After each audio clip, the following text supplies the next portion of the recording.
Tým, že na gravírovanie využívam dva rôzne typy strojov, také tie moje malé modré a potom také veľké,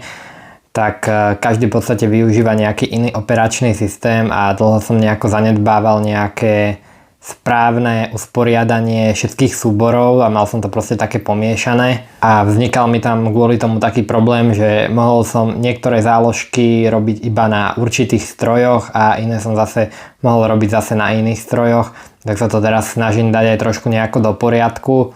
lebo niektoré tie stroje proste nevyužívam v takej miere, ako by som